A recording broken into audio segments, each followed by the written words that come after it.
Yeah, I know. You always keep talking about that. Ooh, I'm gonna talk to you later. Sorry.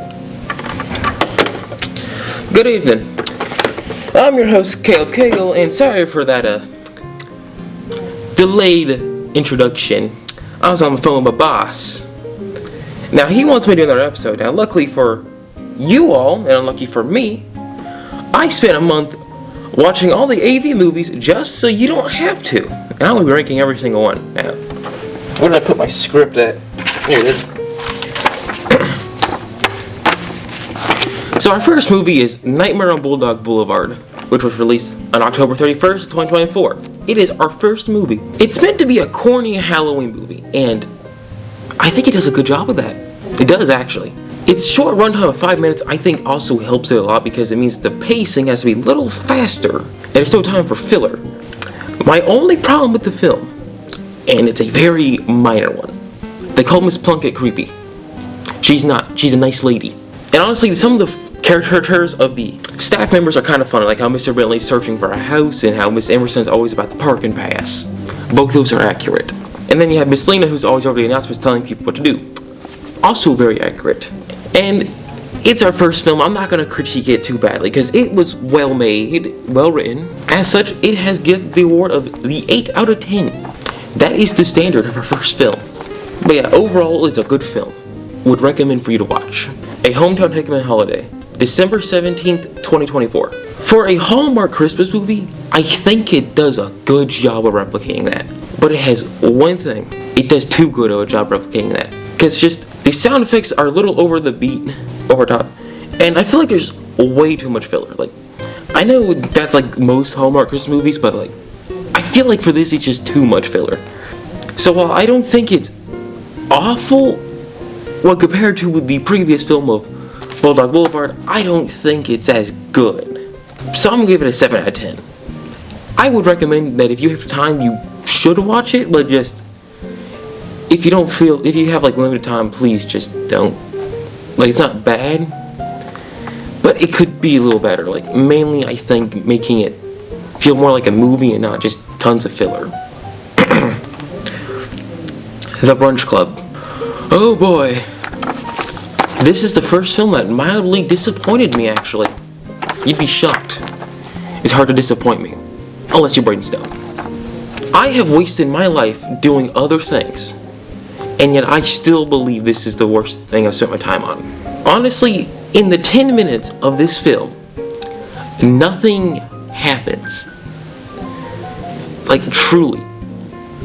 We spend 10 minutes following 4 characters, 5, I don't remember, around the school building, and they become friends, and that's it. It's not bad. I do think it could be way better, like leagues. It's just, at the end of the day, a nothing burger. Although it's definitely not the worst on my list. Trust me, we'll get there. So overall, it gets a 5 out of 10. Would not want to watch again, but still better than all the other options I can see further down the line. Alrighty, next one, Tennessee Tidwell, The Lost Yearbook.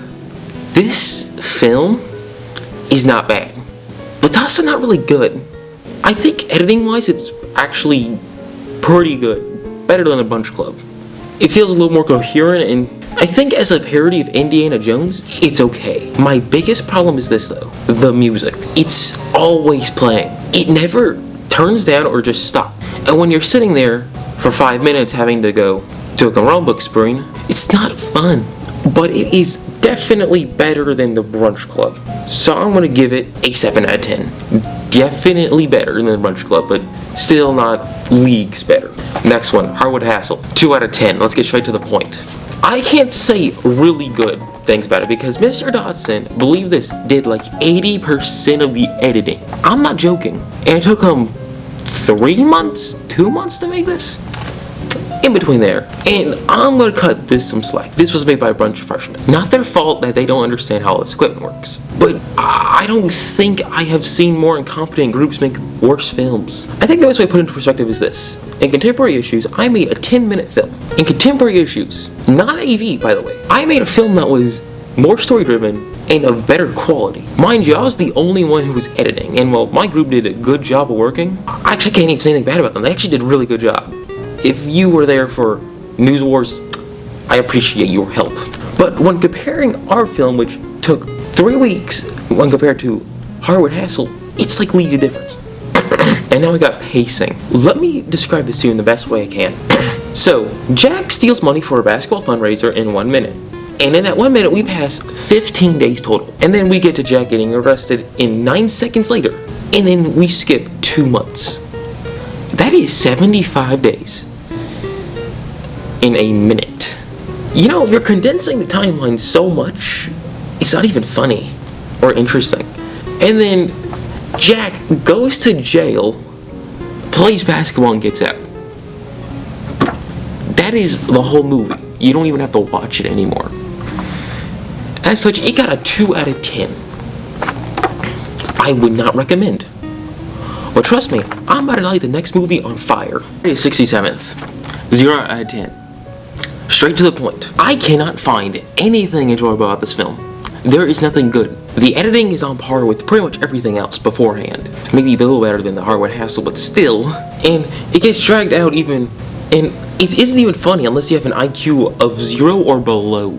This film is about as long as The Brunch Club, yet has the same amount of filler as, like, Hometown Hickman Holiday. It just doesn't work. Its plot is about as good as the Harwood Hassel, so once you mix all the bad parts about all this film, you don't get this whole negative plus negative equals a positive. No. This is just a big negative. There's nothing good. And I don't even want to be mean to the people who made this film, because to be honest, it was probably Mr. Dodson who ordered this film to be made to begin with. And it's also running on a meme that, by my standards, has died. My standards died. If you think 6'7's funny, please grow up before you get to high school. Or if you're in high school, grow up. It's not funny, it's just 2 letters. 2 numbers. Okay? Maybe I am unk. But yeah, 0 out of 10, do not even watch it. I want you to be the smartest person you can be. This film will not make you any better. It will make you worse.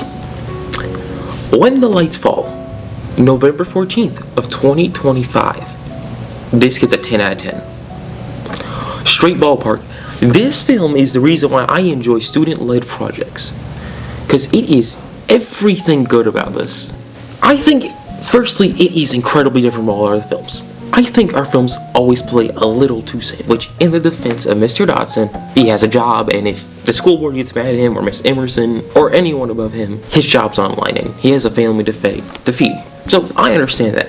But this one gets the award for having the most unique environment aspect, because it feels like an empty school. They filmed after school. I could see the amount of work and dedication in this. Like, they didn't just go in the middle of class and pretend to go, oh, nobody's abandoned, nobody's here at school. No. They did it after school when nobody was there. I will admit, my favorite scene is when Albert walks through the hallways and goes, the lights are off, meanwhile the lights are on, which, in their defense, they don't have full control of this building. And the actors were about as good as all of our other ones, but the plot itself was really good. I think Carson hit this in the ballpark. This was, I think, the best film of the AV channel so far. 10 out of 10. I'm filming this before the sequel comes out, so sorry. Stuffed. 7 out of 10. Yeah, Stuffed. 7 out of 10. I feel like for the first 5 minutes, Stuffed is boring. I'll be honest here. It is the most boring 5 minutes of my life. And I go to high school. Nothing really interesting happens. And I think the worst part is they did my boy Jagger dirty. Like, how could they do that? Hashtag justice for Jagger. My brother over there, he got treated dirty. And I feel like the storyline gets a little disconnected sometimes. Like, we go here. Fixes all this is the ending. The house is just blowing up, is just way too funny. I must admit it. Like, that gave me a good chuckle. Mind you, I was over there going all the time watching this film. Would I recommend you watch it? Yeah, I would. And then we have the post-credit scenes. The car ended up inside the building, which is still too funny. Like, they nailed the ending, which is all that matters in the end. It doesn't matter how you got there, it's about how you get to the end. But yeah, I would recommend watching this. Could be better, but definitely a lot better than most of the AV1 films. School Alone, 6 out of 10. It was an okay movie. That's it. Like, editing was okay, the story was maybe a little incomprehensible. The characters, I feel like to agree, just weren't interesting. The bad guys weren't that interesting either. But at least they have a reason for being evil, which, you know what? I'll give them that. And the idea of the film was good, but when it got to the finish line, I think it kind of fell onto its face. So it could be better, but it's definitely needs a lot of work. So, 6 out of 10. Mistletoe Muck Boots. I like how 90% of this movie is filmed outside of school. I will give that team credit. They put effort and care into this film. Like, I do think they do. But one of the problems I have is with the antagonist. With me as Mr. Cagle and B-Dub, I don't really think we get much screen time to be classified as truly a threat of power.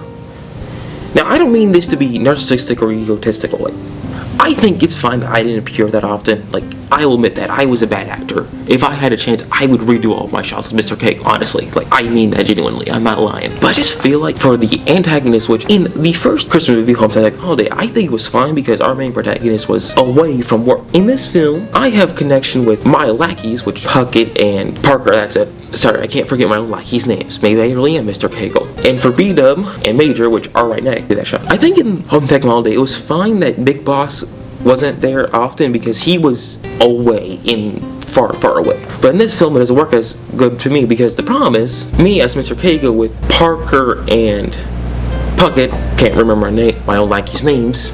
Really, I am a good boss, I know. I'm always like tied to them because I'm trying to call them. Like, I feel like I always have to be calling them or something. So there's a lot of communication between it. And with B-Dub, he's a rival farm in the same area as in Mistletoe Muck Boots, which is the problem. I think there's too much connection to the main characters for us to not be included as often. Do I think that there should have been more me? No. I think there should have been less of me, to be honest. Like, we show up for maybe 3 minutes maximum. But honestly, I'm gonna let all that slide because since I was there for the filming, I saw the amount of work that crew put into the film. And Anna, Kate, and Brody did a good job. I think they did. They were under pressure, so I'm not going to be that bad. I do think it's a lot better than Hometown Holiday though. It's a 9 out of 10. Also, it could have used more ducks. Like, that's a suggestion. Maybe more ducks. Troublesome Thursday. Oh boy, this is a film I had a lot of work on, so I'm critiquing my own work today. Honestly, I can't really enjoy or hate this. It's just, I feel like the plot was empty, which I kind of wrote up a good portion of the plot, so my fault, by the way. And honestly, the actors were not as giving good emotions, and I do think maybe we should have went in a different direction. But I think all it just needed was more Caleb. 5 out of 10. I would recommend you should watch this over the Brunch Club, to be honest. Tennessee Table Cookies and New, 4 out of 10. I'll be honest with you here. This is a massive downgrade from the first film, I feel like. I don't think its longer runtime really helps it just adds more filler. And it just felt underwhelming to its predecessor. The action wasn't fun, and the story just felt empty. I will say this, the twist with Kylan was great. But there was just one problem. It happened in like the last 3 minutes of the film. So pretty much you spend 9 minutes doing this, while staring at a screen, and then all of a sudden the twist happens, which is fine, but it could be a lot better. But honestly, that's it. It feels a little empty, and I do think maybe the action was boring, but overall I do say this better than the Hardwood Hassle in Friday the 67th. 4 out of 10. St. Parker's Day. Honestly, this movie wasn't bad. I do think it was well made. It just felt boring. The plot of main protagonist gets everything they want, and then they don't like it because apparently nobody cares. And then all of a sudden they want to go back to normal, and they do, and now they're happy. This plot is done so often that it's just numb. And I don't even mean that to be rude, like, yeah, I understand the idea here. I mean, leprechauns, money, it's just, it felt kind of empty, if you understand. And so just, similar thing with Troublesome Thursday, I wouldn't say that's fine to watch. Hardwood Hassle Next Game. This is currently the last film to have been produced as I'm recording this. Somehow, those boys in AV1 made a great sequel to an awful film. I'm not joking. Firstly, I do think it had this thing called pacing. Like, we didn't skip 75 days in 1 minute. There was actual time. I know, this is good. We're off to a good start here. I feel like Ethan made a decent villain, for once. I like the callbacks to the first movie. Here's the problem. It was the sitcom laugh tracks. Those laugh tracks just get boring. And also, it's kind of a convenient coincidence that Jack got arrested a day before a 5-year basketball game happens. Like, it's just a weird coincidence. And then we have Judd's backstory, which, I mean, it's fine.